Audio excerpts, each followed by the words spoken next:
Well, hello, Kate. I'm so happy to have you on the podcast. Thank you so much for coming on. Yeah, thanks so much for having me.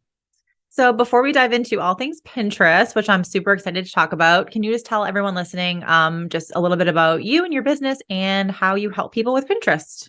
Yeah, so I have a business called Simple Pin Media. We are 9 years in the making and we do only Pinterest marketing. So I have an agency side where we work with clients organically and paid ads. And then we have a product side where people want to DIY their own Pinterest marketing, a podcast, a newsletter.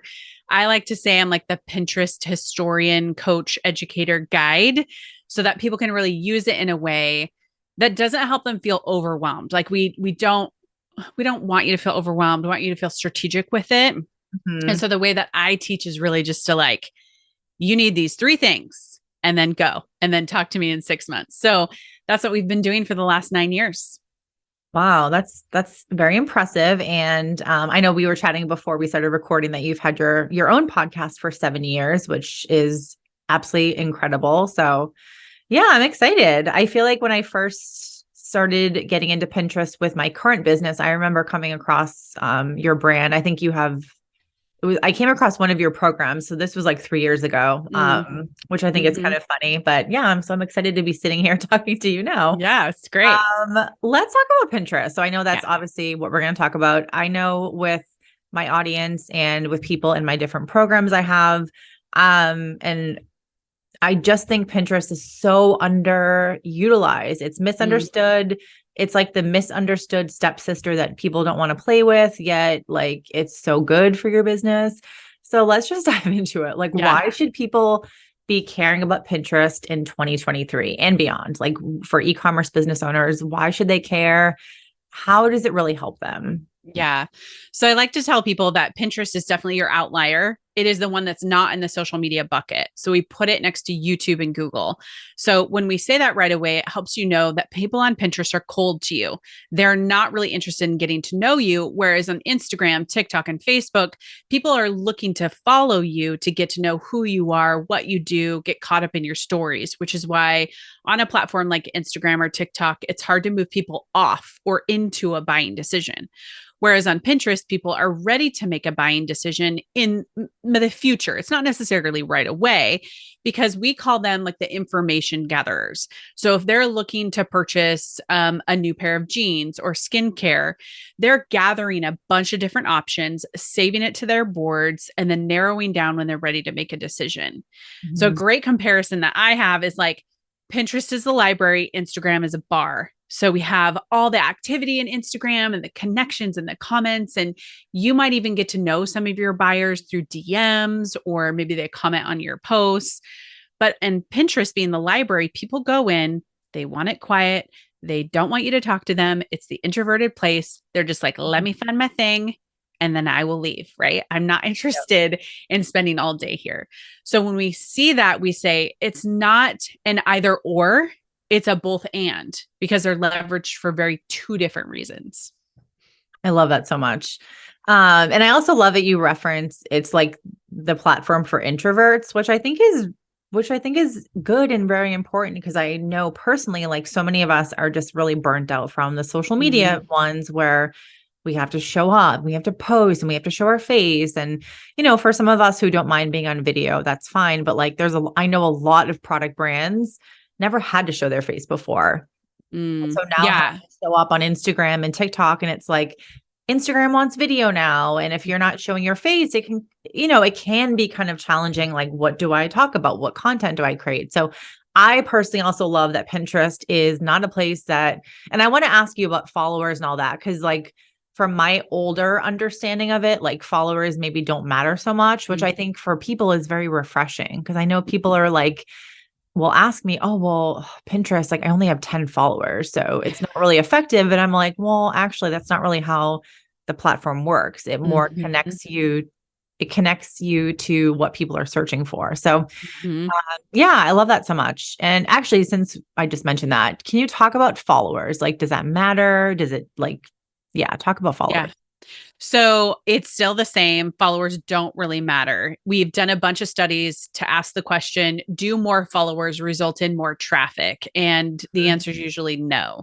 Because what you can have is somebody who maybe grew a long time ago on Pinterest. Maybe they've been around for like 8 or 9 years and they had this big growth and then they haven't really nurtured it. So now they don't really have a lot of activity. But then we have new people using it who don't have a lot of followers who are getting activity. And Mhm. one of the things I think people need to understand is that Pinterest users aren't primed to follow. And that platform doesn't actually call to action for you to follow people a lot. There's every once in a while it'll pull up creator profiles underneath. But for the most part, people on Pinterest open the app and they do two things. One, they scroll through their home feed. It's called a smart feed. And this smart feed is composed of all their board interests, things they've clicked on, things they've searched, ads, of course, and then anything else that Pinterest wants to suggest to you. And it's not time based. So this means every single person has a different smart feed because we're all interested in something different. And Mhm. then we have a search feed where people go to search for a particular product or maybe content. That is the same for everybody because those are relative to how much popularity they have and all those kinds of things. So if we kind of have this understanding that the user might not be called to action to follow you, then followers just aren't important. It's a fun metric. I would say it usually follows more in like the personal branding kind of importance and if you're going to do any branding work. But if that's not your thing, then frankly, I don't even know what my number is. We do track it, but it's definitely not an indicator of growth. I love that so much. And that's such an important thing because I think on so many other platforms, like that is the metric that people get obsessed with. And like they have like tunnel vision, like, oh my God, I only have 5,000 followers on Instagram and I'm not growing. And like that's all people care about is followers, followers. I think one of the top questions I get asked, and I'm a marketing strategist, so I can kind of help you with like, I can look at your business, I can look at your analytics and be like, okay, let's look at your like, give me someone's Google Analytics and I'll be happy. I can look through all the back end crap, your page views, like your bounce rate, all that kind of stuff. I love. But so I can look at someone's business and figure out what are the problems, where are the opportunities, what's not working. And so I can help you with a lot of things, but what I feel like most people get stuck on is like, it's always comes back to Instagram. I hate Instagram. I hate talking about Instagram. It actually Me drives too. me crazy when people are like, I can help you with so much stuff and they just want to talk about Instagram and like, oh, can you look at my bio for me? Like, is it working? I'm like, I don't care. Let's talk about something bigger. How are you going to get more traffic? Yes. Anyway, Yes. I can go down a rabbit hole. But I I will love that join you like there. followers don't matter on Pinterest. I think that's a really important thing, especially for like when you're trying to grow your business and look at like your own mental health, for example. What are the platforms that don't make me crazy or make me feel bad about my business? And I think Pinterest really does fit in with that. Mm-hmm. It does for sure. And I think it's really important as you're marketing, like to your point of what you just said. There's all these shiny objects, right? And what we think will get us results. But to your point about going into Google Analytics, that's when the data grounds us. It tells us exactly what is happening. And even for our business this year, we've been using Pinterest for 9 years.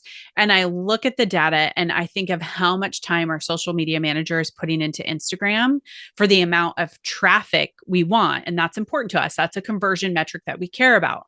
And it's like Pinterest is way up here and it's number one. And then it falls off a Mhm. cliff and goes to Instagram. And so finally we stepped back and we went, we're putting 10 hours a week into Instagram and we're putting Wow. 2 hours a week into Pinterest. Mhm. Um, let's switch this. So actually we do a kind of like a filming day once a month and we'll do short form video.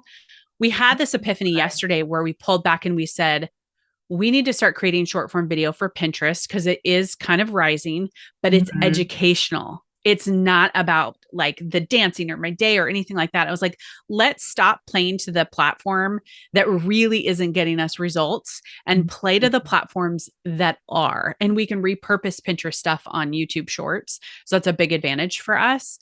But Mhm. I think had I not looked at the numbers, I definitely would have made the feel good decision or what I think everybody does.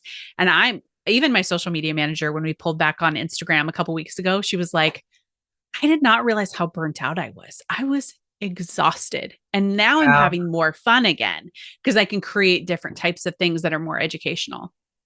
Yeah. Oh my gosh. I resonate with that so much. And even within my own business, I sometimes always forget like, oh, Instagram, I have a great community and this and that, but I really don't actually. in the end, like what works for me and what gets my business growth is the podcast. So I always have to Mhm. remind myself, just because you feel like Instagram is working for you, it may not be. And always reflect on numbers and talk Mhm. to your customers and like understand how and why they're coming to you versus competitors and all that. So yeah, I love Yeah. that so much. I would love to hear, I want to kind of talk about like the Pinterest funnel and like how it can create awareness for people and like how Mhm. it can help people. Actually, let's talk about that. I want to kind Yeah. of come back to the short form video because I love that. So when it comes to Pinterest, can you kind of talk about, and this kind of goes to like the importance of it, but how does it help I can't talk. How does it Mhm. help with people discovering a brand? Like, how does that Mhm. work from Pinterest? Like overall or just with the short form video? Sorry, I'll come back to the short form video. I Oh, know that was okay. very confusing. I like No, went to it's talk okay. about that, and then I was like, actually, no, let's just talk about that after because I feel like it's good to like talk about how Pinterest works, Mm, and then we can talk about short form yeah. video. Yeah. Definitely. So we like to say like Pinterest is, if we have that funnel model, Pinterest is very much like high intent, low intent, meaning like high intent is they're like ready to search for something. They're looking for a solution to their problem. And maybe they see like a beautiful like throw pillow and on the side they see a candle. They're not annoyed by the candle ad, if you will, Mhm. or the suggestion. They're like, ooh, I actually also need a candle to go with my pillow. Like they're open to a whole bunch of different things. So we have a framework here at Simple Pin where we call it inspire, inform, and decide. It's very hard to get a person to decide on the platform. So, an example that I share is from our custom handmade tile maker. She's a client of ours, and she knows that no one's going to put a $3,000 order over Pinterest, right? Especially when it comes to tile for your kitchen or your bathroom. So, Mhm. she has to back up into that and inspire them with trends in tile, creating blog content around that, pinning that to Pinterest, where it's kind of like, oh, I didn't think about this, or I didn't think about this. And it leads to her website. Like, I mean, she's competing with Home Depot and Lowe's, right? Like they're the largest like tile producers out there. Well, Mhm. then she's taking it to the next level and answering pain point questions, which are how do I calculate how much tile I need? How do I pick out samples? And that's leading to her email list where she can begin to nurture them and share more about her company and then eventually get them on the phone. Because she knows if I get them on the phone, and I help them calculate how much tile they need in their square footage, I can potentially get them to put in a $2,000 or $3,000 order. So we always want to be thinking inspire is going to be the most. That's where we get our saves. That's where we get our impressions. But then inform is where those clicks happen. That's where you get that conversion, whether it's just checking out your product, signing up for your email list, just getting to know you more. Mhm. A lot of people go for decide right away. They're like, I just wanted to buy my product. I just wanted to click and buy and blah, blah, blah. They haven't done Yeah. anything at the top to really nurture. Yeah, I agree with that. And I also want to ask you because I'm someone who is I help people a lot with their websites and their website conversion. So let's say for example, you're spending all this time on Pinterest and you're creating blog pins and you're creating product pins and you're doing video and all that and you're driving people to either your blog or your website, but like let's say your website kind of looks like garbage, how like or your blog post doesn't have like an email opt-in built in or something. Talk about Mhm. how that affects Pinterest's effectiveness. Yeah. So because Pinterest users are cold, they're looking for solutions really quickly. So they're very impatient. So if Mhm. they come to your website, you have massive pop ups that take up the whole of your page. You can't get to things. They'll quickly give up and leave because what they just came from is a list of 30, 40, 50, 100 pins that they can choose from. So if yours isn't effective right away, they're out. So you will notice this high bounce rate. So then that's something you need to pay attention to. Like if your bounce rate's really high, ask Mhm. yourself why, especially if they're coming from Pinterest, and be a Pinterest user. Pick up your phone, click on your pin, and come to your website and see what annoys you. Chances are, like you'll be annoyed by the same thing that Pinterest person is annoyed by. So it's a missed opportunity. So we always want to design what I like to call is that perfect blog post of obviously it's optimized for SEO because I also feel passionate about that.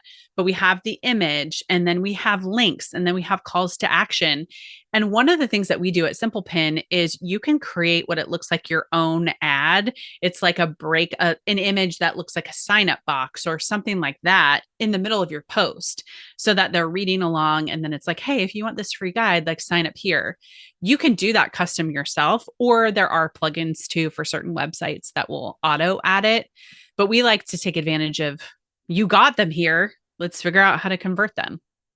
And what is that? So when you're talking about that thing that you put in your blog post, is it an actual opt-in or is it like, Mhm. okay, Yeah, if you're it's an okay, actual opt-in. So gotcha. sometimes we'll use like the form from our service provider, or we'll Mhm. use an image that links out to another landing page. Ah, okay, gotcha. I love Mhm. that. And yeah, that's why I asked because often find that like maybe Pinterest is doing its job of like you have to play your part in how Pinterest will be effective. Like Pinterest is doing its part in getting people to discover your brand and then click to your website. But if your website is not working, then it's sort of like you're wasting your time. Mhm. And I love that you talked about like the blog format because that's where I see people making some mistakes is like they just have maybe like a lot of text, no links, and then no email opt-in. And I think like yes, people can always scroll around and find it, but people have no attention span. You have to make it Mm. easy for people and you have Mhm. to create an incentive that actually gets them to want to join your email list. Not no one wants to join your newsletter. No. They want like a reason. Mhm. Mhm. They want a reason to join. So like make it easy for them and then that will help your Pinterest, effective strategy. So Mhm. yeah, I had to ask about that because I think Mhm. like they work hand in hand. So They do. and then just like one more question about pins and stuff. So when it comes to pins, where do you feel like the most traction is coming from for a product-based business? I know Mm. video pins are really good idea pins. Mm. Should people be posting a blog graphic from Canva? Should they just take an image of a product? Like where do you feel like the Mm. trending strategies are working right now? Yeah, that's an interesting one. I think it depends on like what type of product you're in. So I would tell people right away, if you're really looking to get creative ideas, go search to Pinterest to see what's popping up. And I always look to see if there is a similar trend. And if there is, go against it a little bit. Because what that says is that everybody here has the same look. It's like the millennial pink with white writing. Like come out of that and then do Yeah. something a little bit different. So that's what I suggest to people right away. And then if you're looking to figure out your design, you always want to start with obviously the image has to match what people are going to hit on the site, right? Because they don't want to be discombobulated and look at an image in a pin and then click on the website and it doesn't match, right? They're like, am I in the right place? Mm, So make sure that's connected. And then number two would be you're using your brand font and colors. You want to use those on your pin because you want to create brand recognition. So don't try to go too far outside that to get all over the map to try to see, somebody says yellow works. And so you're going to try yellow, but that's not even a part of your branding. So stick with your branding, put your logo on there, and then write text that's like 3 to 4 words because Pinterest has a visual search tool and that visual search tool reads the text. It's like SEO, right? And so what you want to do is you don't necessarily have to use the same title, but you do want to be using keywords in there because then Pinterest will match it up with more content that is aligned. So they're looking at the picture, they're looking at the mhm. text, and they're reading the pin description. I love that. And I do think I love how you also how you made a point to say, like, look at what people in your space are doing or what are the trendy pins, and then don't do that. Because Yeah. I think what people's natural, not reaction, like natural inclination is, oh, well, everyone's doing this one thing. So I should do it too. Like, everyone's doing rose gold and script fonts on their pins, so that's what I should do too. And like actually when Mm-hmm. you do that, you don't stand out. So Mm-hmm. I think that was a really important point because I see the same thing on Pinterest as well as like I think people jump on the bandwagon of like what everyone else is doing and actually that just gets your stuff blended in to everyone else. So Yeah. And a trick that we've done that we have found works for us is we do like a photo shoot every 18 months to sometimes even 2 years. And Mhm. we lay out a bunch of flat lays. If someone is a product seller, laying out different ways that your products are at or lifestyle, that also helps because what we find is that Pinterest will match up some of our pins into the more like this because they look similar. And so that people will have another chance to re-engage with some of our content. And we're not using stock photography, which I know most product sellers don't. But just in case you want something that sets you apart even more, your imagery with your products is really important. And we have found, especially with, we know people are spread thin. So it's obviously, somebody's new and creating like their soaps or whatever. It is really easy to just snap a picture of it. You're in your kitchen. It's not the most amazing lighting. People on Pinterest are pulled in by aesthetic. And so if you need to outsource that piece, there's no shame in that. Like I'm not good at creating Pinterest images. I'm terrible at it. So I have to have other people help me. Just how it is. Yeah, I agree with you. I feel like if you're on there searching for things and you see like, I remember this one time I was doing a website audit of some kind, and like it was some kind of a baby product for moms. And I looked at it, it was okay. It was like on a marketplace for subscription boxes. So you can go through like Crate Joy, you can type in like mom boxes or baby boxes, and you can see a bunch of, this is like off topic, but I feel like I need to share this story now. You can see all the different boxes, and there was like one for moms, and it was like literally the person had put baby products in the back seat of their car. The cushions, the leather seats were all ripped. And I remember looking at this being like, is this a joke? Like, this is your brand on a platform. Do you really think anyone's going to buy your product? It was hands down the worst product photography I've ever seen ever in my 7 years of having businesses. And this was like actually when I created my first course 3 years ago. And this example shines out of my brain because I've never seen anything so bad. And that's the kind of stuff that like people aren't going to stop and look at that. They're going to keep scrolling, or they're going to be like, ew, what is this gross brand? I will not buy from them. So product photography is so important. Yes, it is. That's a great story to Oh my illustrate that God. point. Yeah, I'll never forget that. Like literally you're taking pictures of your product in like your crusty old car. Yeah. Okay. I just have one more question about pins, and I want to ask you about strategy. But when it comes to, so say people are doing Instagram reels, they're making TikTok videos, should people be repurposing all that and putting that on Pinterest? And like, if so, should it be a video pin? I guess that's the only thing it can be. I guess it could be like an idea pin, but maybe talk about that. Yeah. So Pinterest created this other format. They had standard pins, video pins, and they created idea pins in 2020 just to really capture the whole like short form video trend, TikTok, all those kinds of things. But it's kind of like a story in a reel, like had a baby, and it lives forever. So when it comes to repurposing, so we've had two workflows now, and we're kind of switching it up, right? We're going different now with creating Instagram or idea pins first instead of reels. However, if you want to repurpose and you want to put your reel on Pinterest, it has to very much be features and benefits, step by step, and educational type content. People are not interested in your day. They're not interested in any of that.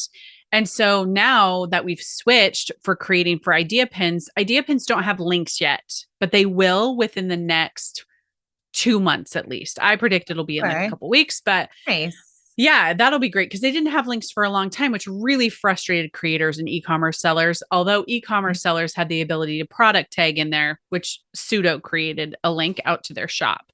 So you want to create both. And what we're finding actually now is we think that video pin vertical in the middle will actually be fused into idea pins, and we'll just have these two formats plus ads.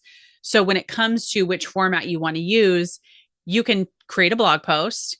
You can then create a standard pin, and then you can take the tips or the ideas in that blog post and convert it into an idea pin, which is broken down into like short form video or slides, right?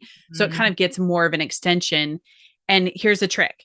Not every account can say idea pins get great engagement.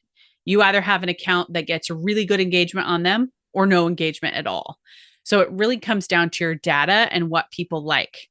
Pinterest users, I think, were really enraged by them because one of the main frustrations of a Pinterest user is a broken link.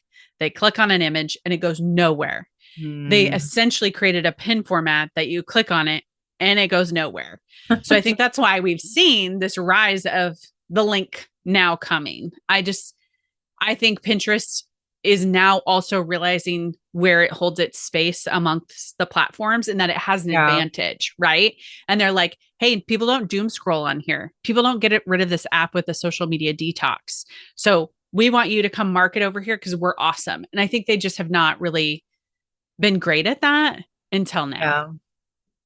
No, I agree with you. And I'm thinking for one of my clients that we do their marketing on Pinterest and they do very, very well, like 90 something percent of their traffic. And we have a couple idea pins for them of just like, they're just silly, like, but it's a pet toy company. So really anything with dogs and playing is so cute and fun. But we have like this one specific Halloween idea pin and I think it has like 1 million impressions or something crazy. It like, we put it out and it like blew up. It was one of those, like you take a video with your phone, it's kind of fuzzy and kind of crappy and like not interesting. Like for whatever reason, it has like a bazillion save or not. Maybe it's on an idea pin. I don't know. One of the pins, it has like a bazillion saves. And I'm like, I don't know why people are saving that, but yeah, it's very, people love very it. interesting, but like a very silly video, but yeah. But yeah, I just wanted to talk about that because I feel like one of the things with Pinterest is like people are already creating so much content on Instagram and TikTok. And like, how can they kind of repurpose that and not feel like they have to create stuff from scratch? If they do repurpose, do they need to get rid of the like in TikTok watermark, things like that?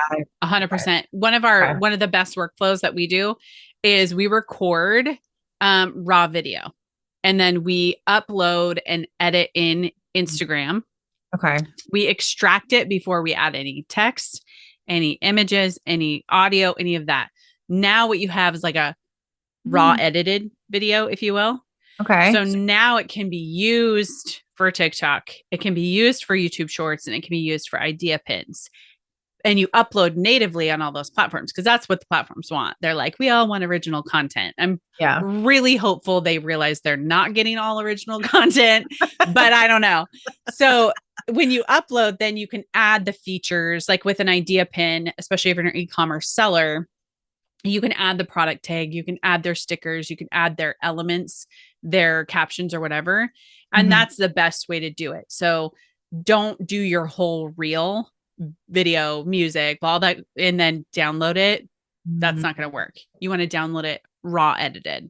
That's so smart. I'm like, I need to do that because I feel like I make my videos now mostly on TikTok first. If I do a video, because I usually just do like my podcast clips and all that, but I usually do it on TikTok, get rid of the watermark, and then upload it on other platforms. But it makes sense to do it on Instagram and download it before you save it. Like that's so smart. Yeah. Yeah. InShot is another one I know a lot of people like to use as well. Yeah, I haven't used that one yet. I feel like I need to try all these. I don't particularly like doing all the video editing. So no, either do I. Okay, I have one more question about Pinterest, like pins and stuff. And I just completely blanked what I was gonna ask. My God, what is wrong with me? Okay, I guess we won't talk about that. Can you talk about quickly like Pinterest ads? Because I've used Pinterest ads for my client's business. I've used them for my current business. When I first launched my business, I did a lot of ads to promote a course that I was doing. And I did get a lot of email signups and things like that. But can you talk about like Pinterest ads? Like, are they easier than Facebook, for example? Are they super effective? Yeah, really anything you want to share about Pinterest ads would be really helpful.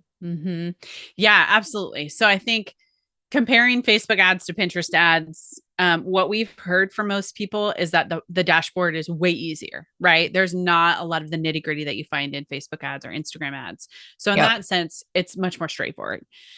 And then I would say number two, it's different intent, right? To what we talked about with that funnel, it's very much like top of funnel and then you can do bottom of funnel, right? If somebody's already connected with your product, you want to retarget them, you want to get them to purchase, you can do that as well. What we find is it's not really middle, right? Which is weird because organic, you can capture more of that like inform phase. But when it comes to Pinterest ads, I would say it takes longer. So it's about 2 weeks to optimize your ad. Whereas on Facebook, it's like 40 seconds or something like that. It's very quick. So you have to allow patience for that frame of time to get to learn it. You can do a lower budget per day. We don't recommend that for a long time just because you want to feed the machine a little bit more money. Mhm. You have to have a conversion for sure. So we tell people it's either to email conversions or product sales. Some people ask us if they can just do it for awareness or traffic.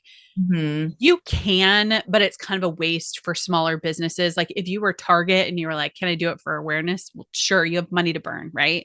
But Mhm. you don't have money to burn as a small business. So we would always recommend consideration campaigns, I think is what they're called now. So there's a lot of different options that you can do. But a lot of what our students, we have the Ad Society where people, it's a membership where people are learning. And what we find is that they take a month to learn. Just become familiar with a platform, figure out your ad creative, figure out your targeting, the keywords that you want to target and the interests that you want to target, and then what ad format you want. Then run your ad. Then you wait the 2 weeks. So you're about 6 weeks into a learning phase. And then Mhm. those next 2 weeks really like figure out, is this what I want to do or not want to do? And I guess a real life example for us is we run it for our ad society on Pinterest, and we do a free checklist that goes into a video that goes into a special deal for it. So that kind of runs in the background, but a lot of that is for cold people that don't know us, because that's what Pinterest has, is cold people who don't know you.